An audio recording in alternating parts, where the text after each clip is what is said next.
जय माँ इंद्राक्षी, जय अम्बे। इंद्राक्षी धाम में दर्शकों आप सभी का हम हार्दिक स्वागत करते हैं। आज सर्व पितृ मोक्ष अमावस्या है और साथ ही शनिवार होने की वजह से ये शनिश्चरी अमावस्या भी कहलाती है। श्राद्ध पक्ष की अमावस्या अपने आप में वैसे भी मूल्यवान होती है और उसके साथ यदि शनिश्चर पड़ जाए, शनिवार आ जाए, तो और भी उसका मूल्य बढ़ जाता है। आज की इस अमावस्या में कुछ विशेष कार्य करने के लिए होते हैं जिससे हमारे पितृ साल भर के लिए हमसे प्रसन्न हो जाते हैं, संतुष्ट होकर के पितृलोक में चले जाते हैं। ये बहुत ही गहरे रहस्य हैं, बहुत गहरी बातें हैं। विश्वास नहीं आता बहुत लोगों को कि पितृ आते हैं, नहीं आते हैं। ब्राह्मण के रूप में पितृ कैसे भोजन खा सकते हैं? मुंह ब्राह्मण का है, पेट ब्राह्मण का है, तो कैसे पितृ उसको ग्रहण कर लेते हैं? बहुत सारी ऐसी अटकलें हैं जो आपके मन में लगी होती हैं। और साथ में ये भी होता है कि हम श्राद्ध करें न करें, हमारे कभी बड़ों ने नहीं किया, हमारे परिवार में नहीं किया, लेकिन हम भगवान को मानते हैं, सनातन धर्म को मानते हैं, हम जीते जी चाहते हैं अपने माता पिता की बहुत सेवा करें। अच्छी बातें हैं, लेकिन जीते जी भी करनी चाहिए मरणोपरांत के बाद आत्मा की सद्गति के लिए। और आत्मा के साथ साथ जो उस रूप में जो भी हमारे पूर्वज रहे हैं, जाने अनजाने में उनसे कई बार बहुत ऐसी चीज़ें होती हैं कि हम जाने अनजाने में उन्हें असंतुष्ट कर देते हैं।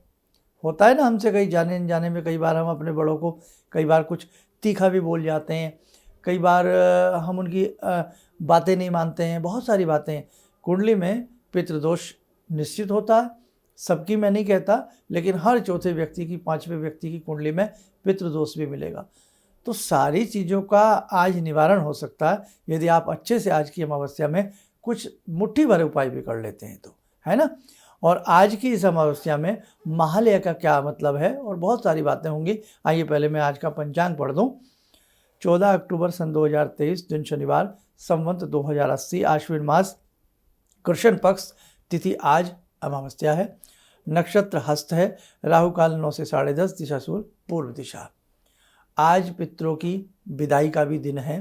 15 दिन के लिए पितृलोक के पट खुलते हैं और वो वर्ष में इन 15 दिनों में अपने अपने जो उनके परिजन होते हैं उनके द्वार पहुंचते हैं और यही सोच करके पहुंचते हैं कि ये कभी हमारा घर हुआ करता था, ये कभी हमारे बच्चे हुआ करते थे, ये कभी हमारा वंश हुआ करता था।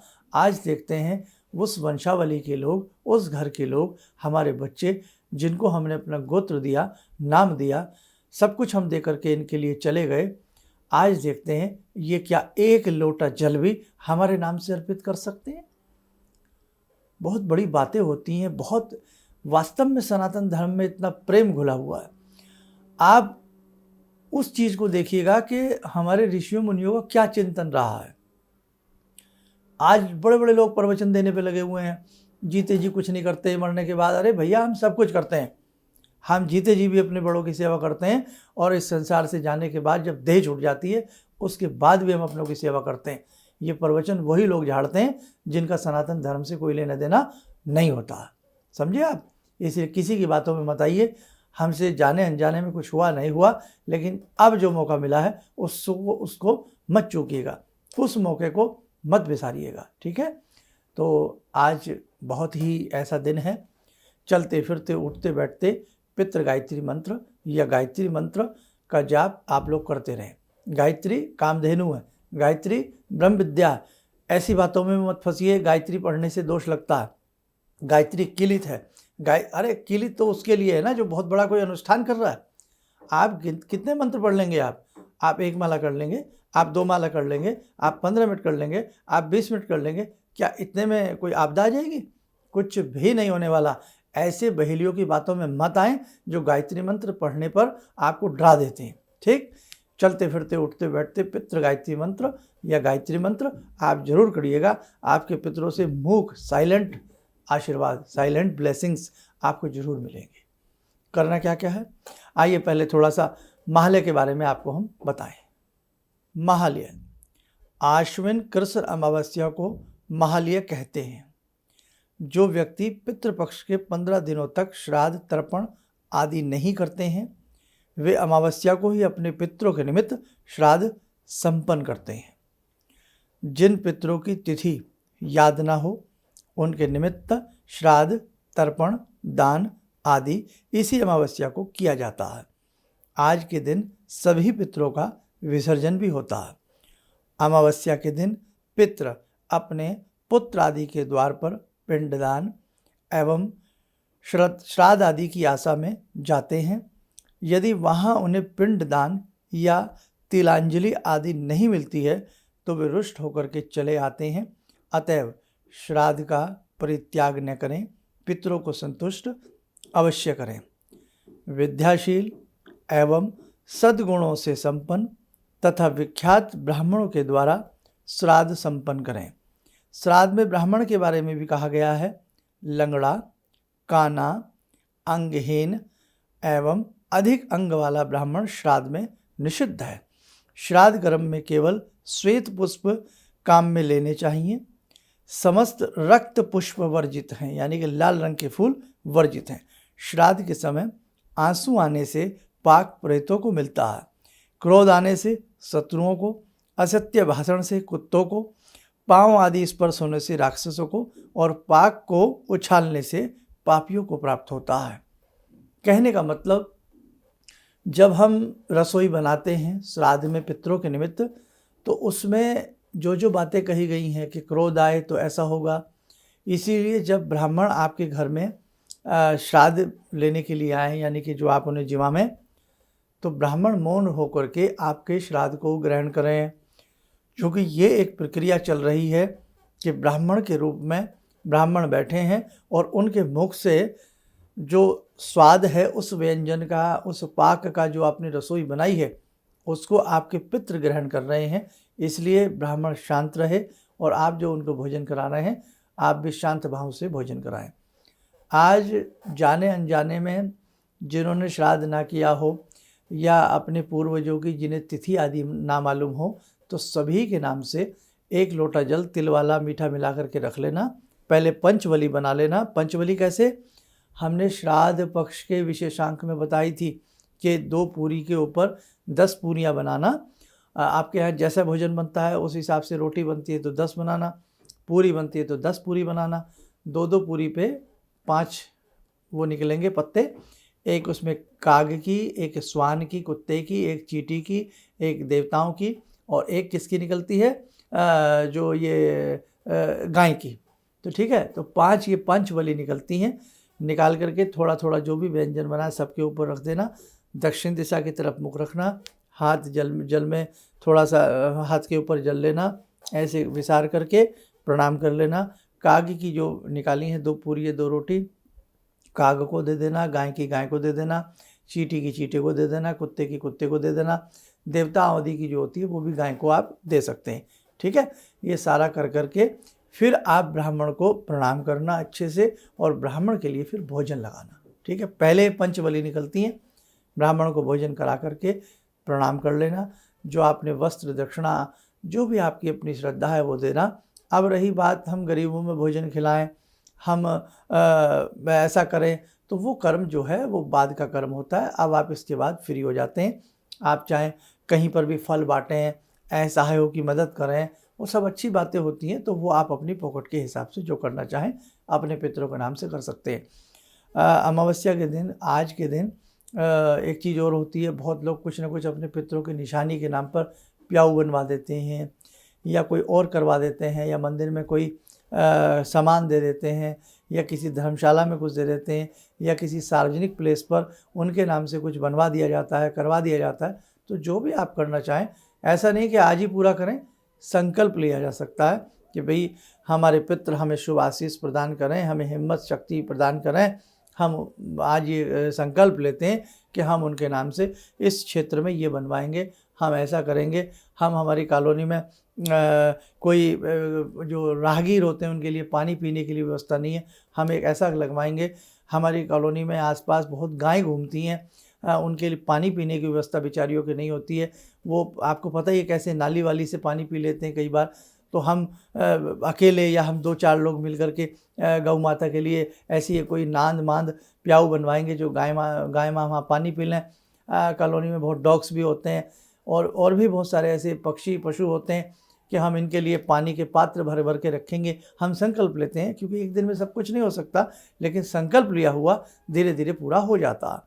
तो ऐसे शुभ कार्यों के लिए आपको सत्प्रेरणा आपके पितृ देंगे, आपको आशीष देंगे। जितना आपसे अच्छे से अच्छा बन पड़े आप उसे करने का प्रयास करना। दूसरी बात, जो लोटा आपने जल का भर के रखा है तिल वाला मिला करके, वो बाद में दक्षिण दिशा की तरफ मुख करके ओम पितृदेवताभ्यो नमः वो उनको दे आना। ये तो बात हुई ब्राह्मण जिमाने की, पंचबली की। लेकिन बहुत लोग बेचारे अकेले हैं, बहुत लोग अभी किसी न किसी परिस्थिति में रह रहे हैं, बहुत लोगों को ब्राह्मण नहीं मिलते, बहुत लोगों को गाय नहीं मिलती।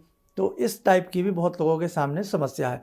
तो आप क्या करें, अपने पितरों के नाम से सूखा भोजन या कोई फल या मिठाई के ऊपर से ही पानी उसार करके साइड से वो लोटा जल का पितरों के नाम से दक्षिण दिशा में दे दें, और जो फल या मिठाई आपने उनके नाम से निकाली वो कहीं भी बच्चों में मतलब बाहर बच्चों में कहीं भी मंदिर के बाहर या कहीं ऐसे कोई आपको लगता हो भाई यहाँ बहुत साधु सन्यासी या बहुत सारे वो बैठे होते हैं, उनको बांट आइए।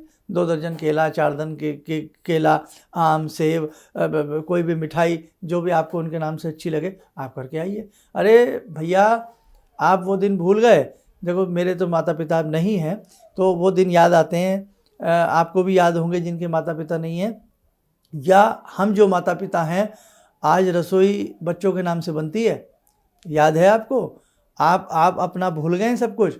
तो हमारे पिताजी, हमारे माताजी भी और आपके जो नहीं हैं, तो रसोई हमारे नाम से बना करती थी। मतलब समझो कि भाई पिताजी की चॉइस ख़त्म, पापा की चॉइस ख़त्म, माँ की चॉइस ख़त्म, क्या बनाना है, क्या बनाना है? अरे भैया वो बना लो जो बच्चों को अच्छा लगता होता है ना, हर घर की कहानी है। तो बच्चों, माता पिता सब कुछ भूल जाते हैं, बाज़ार से वही फल लाते हैं जो उनके बच्चों को अच्छे लगते हैं, बाज़ार से वो मिठाई लाते हैं जो उनके बच्चों को अच्छी लगती है, दिन भर पसीना बहा करके कमाते हैं अपने बच्चों की सुविधा के लिए। तो हमारे बड़े इतना बड़ा हमें कुछ दे करके गए हैं, हमेशा अपना खान पान भी वो भूल गए हैं। इसलिए ध्यान रखना, जिनके अगर पिताजी जिंदा हैं तो उनके जो पिताजी, आपके दादा जो थे, तो वो भी तो ऐसे ही करते रहे होंगे ना। तो इसलिए आपके पिताजी यदि इन बातों को नहीं मानते हैं तो कम से कम उनको मनाइए, समझाइए कि अरे पापा सनातन धर्म में ये बातें लिखी हैं तो ये गलत तो नहीं हो सकती ना, तो थोड़ा बहुत आप करिए। वो ना करें तो उनके नाम से आप अपने दादाजी के नाम से, दादी जी के नाम से कोई फल फ्रूट ले जाकर कहीं भी साधु संतों में, ऐसायों में, कहीं भर भी आप उसे बांट सकते हैं। गौशाला जाकर के सेवा कर सकते हैं, पक्षियों को मन भर अनाज या कोई भी चीज़ पक्षियों के लिए दाना वाना खिला सकते हैं। शाम के समय या सुबह के समय एक कर्म और कर लें, पीपल पे देसी घी का दीप लगा दें। आज शनिवार है, वैसे भी दीप लगाया जाता है, लेकिन देसी घी का लगाइए पितरों के नाम से। देसी घी का दीप 3 बत्ती डाल करके, तीन बत्ती का या 1 बत्ती का डाल करके देसी घी का दीप लगावें, दक्षिण दिशा की तरफ मुख करें। 1 लोटे में कच्चा दूध, जल, कोई भी मिष्ठान और उसमें तिल आदि मिला करके ले जावें। गंगा जल हो तो बड़ी अच्छी बात है, मिला लें। और ओम पितृदेवताभ्यो नमः बोल करके 1 लोटा जल आज पीपल की जड़ में भी निभा दें। बस देखो, बचपन से सुनते आए थे ना कहानियाँ, पीपल पे भूत रहते हैं, पीपल पे भूत रहते हैं। अरे भैया भूत नहीं रहते हैं, पीपल पे ब्रह्म का वास है, पीपल पे हमारे पितृ भी रुकते हैं। अब तो परंपराएं ख़त्म हो चुकी हैं, नहीं तो पीपल के नीचे जब व्यक्ति का संस्कार होता था 13वीं तक, 13 दिन के लिए, किसी का 11 दिन के लिए, अपने अपने हिसाब से, कोई तो 40 दिन तक की भी हमने देखे हैं, कुंभ लटकाया जाता था पानी का भर के, कि भाई हमारा पितर आएगा और वो इसमें से पानी पीता रहेगा। आज समय नहीं है मेरे पास, नहीं तो बहुत सारी बातें आपको बताने का मन है, समय आपके पास भी नहीं है क्योंकि बहुत सारा कार्य है, ऊपर से साधना आ गई है, बहुत सारी बातें हैं। नवरात्र, अब कल से पहला नवरात्र शुरू हो जाएगा, इधर पितरों की विदाई होगी और उधर भगवती का आगमन होगा। क्या सुंदर वेला है ना। तो बहुत अच्छे से जितना भी पितरों का बन पड़े, आप कहने का भाव भैया करने का प्रयास कर लेना। आइए समय हो चला, आज की ध्यान साधना का जोड़ते हैं। भक्त वत्सला जगजननी से, हे भगवती, हे माँ, सभी का कल्याण करें। ॐ सिन्दूरारुणविग्रहां त्रिनयनां माणिक्यमूलस्फुरात् स्तारानायकशेखरं स्मितमुखी भापेन वाक्छोरुवां पाणिभ्यामलपूर्णरत्नचषकां रत्नोत्परां बिभ्रति सौम्यां रत्नघटस्थरक्तचरणां ध्यायेत् पराम् अम्बिकां खड्गं चक्रगदेषु चापपरिगान् चूलम्बुसुण्डिं शिरा शङ्खं संदधतीं करे स्त्रीनयनां सर्वाङ्गभूषावृतां नीलासमद्युतिमास्य पाददशकां सेवे महाकालिकां यामास्तो स्वपितैहरो कमलजो हन्तुं मधुं कैटवम् विद्युद्दामसमप्रभां मृगपते स्कन्दस्थितां भीषणां कन्याविहकरवालखेटविलसा धस्ताविरासेवितां हस्तैश्चक्रगदाशिखेटविशिखां चापं गुणं तर्जनीं विप्राणामलिलात्मिकां शशिधरां दुर्गां त्रिनेत्रां भजे। कवच बना लें, ध्यान करें, भगवती का शुभ आशीष हम सबके ऊपर बरस रहा है।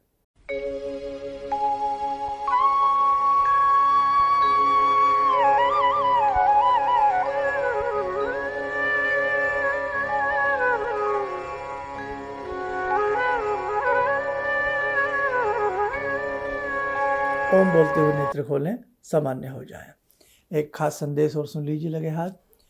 जो साधक 24 मिनट की साधना से जुड़ रहे हैं, जो साधक 24 मिनट की साधना से जुड़ रहे हैं, सभी को PDF फाइल मिल चुकी होगी।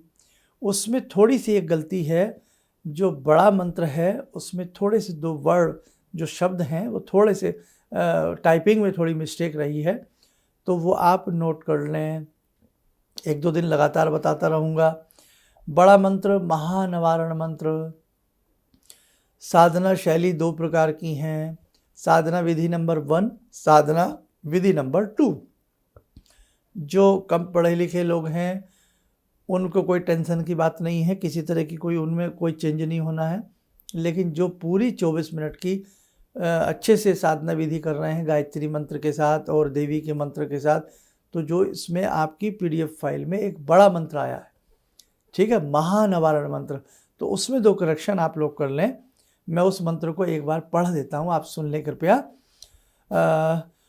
महानिवारण मंत्र खोल लीजिए, आप अपना PDF खोल लीजिए और या मेरी वॉइस सुन लेना, आप बाद में उसको करेक्शन जरूर कर लेना, समय का थोड़ा अभाव है। ओम ऐं ह्रीं क्लीं महादुर्गे नवाक्षरी नवदुर्गे नवात्मिके नवचंडी महामाये महामोहे महायोग निद्रे जय मधुकैटव विद्राविणी महिषासुरमर्दिनी धूम्रलोचन सहिंत्री चंडमुंड विनाशिनी रक्त बीजांतके निशुम दहंसनी शुम दर्पणी देवी।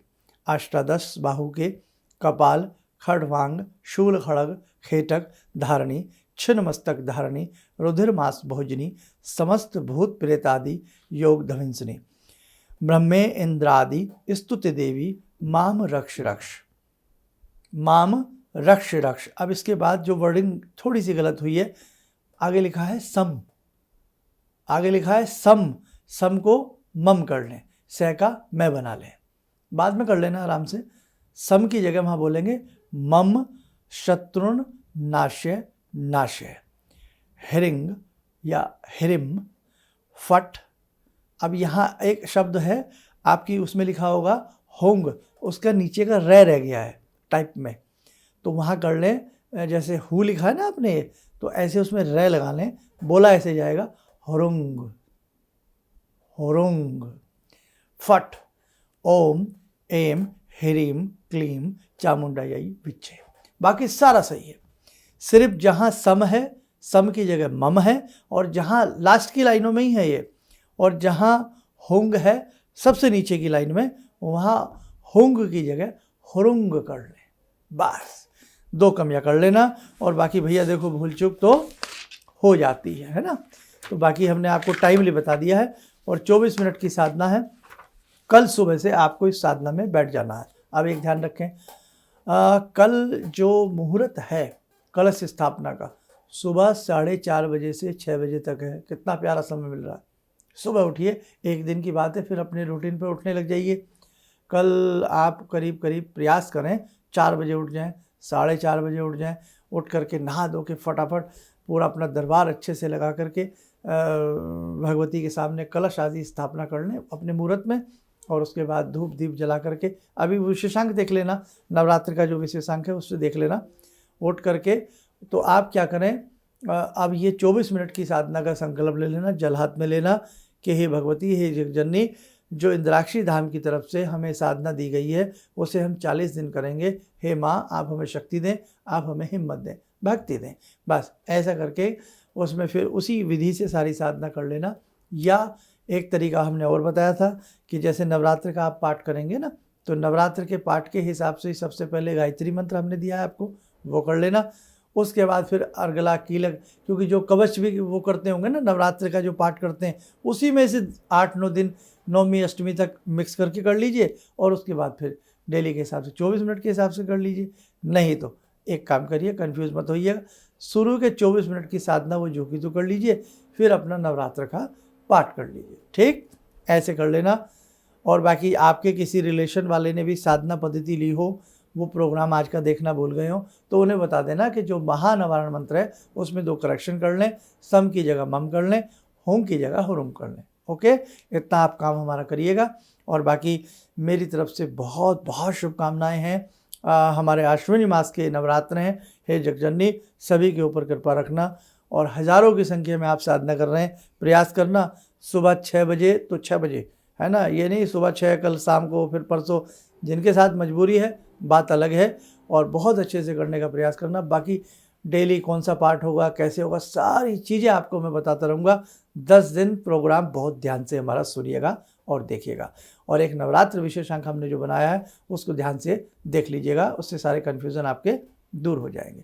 आप स्वस्थ रहें, सुखी रहें। इन्हीं शुभकामनाओं के साथ हम अपनी वाणी को विराम देते हैं। जय जय अम्बे। गुरु जी से मैं तब से जुड़ा हूँ जब से वो एक चैनल आती थी P7, उसी से मैं जुड़ा हुआ था। और गुरुदेव से हमारी जब मुलाकात हुई तो मैं आश्चर्यचकित रह गया जब उन्होंने हमसे बताया कि आपके साथ ऐसे ऐसे हुई। तो मैं इतना आश्चर्य हो गया कि इन्हें कैसे मालूम, और इतना बढ़िया इन्होंने बताया, जिसके वजह से मैं आज तक उनसे प्रभावित हूँ। और इनका बताने का शैली वगैरह इतनी बढ़िया है जो हम अपने क्लास के टीचर से भी उतना बढ़िया नहीं समझ पाते थे। ये हमें बहुत पसंद आई। और दूसरी बात कि इनके साथ जितने भी मैं जब से जुड़ा रहा, जो भी समस्या आई, मैं बहुत ही अच्छा तरह से मेरे सॉल्व होते चले गए। और आज तक मैं उनके आशीर्वाद से मैं बहुत सुखी हूँ। किसी भी समस्या के समाधान के लिए मिले प्रसिद्ध हस्तरेखा एवं वास्तु विशेषज्ञ प्रोफेसर धर्मेंद्र शर्मा जी से। नोट: शिविर में भाग लेने हेतु एवं व्यक्तिगत रूप से मिलने के लिए कॉल करने का समय सुबह 10 बजे से शाम 6 बजे तक। हमारे विभिन्न ज्ञानवर्धक कार्यक्रम देखने के लिए आप हमें अभी सब्सक्राइब करें, बेल आइकन को प्रेस करें ताकि आप देख सकें हमारा कार्यक्रम सबसे पहले। और अधिक जानकारी के लिए फेसबुक पेज को लाइक करना न भूलें।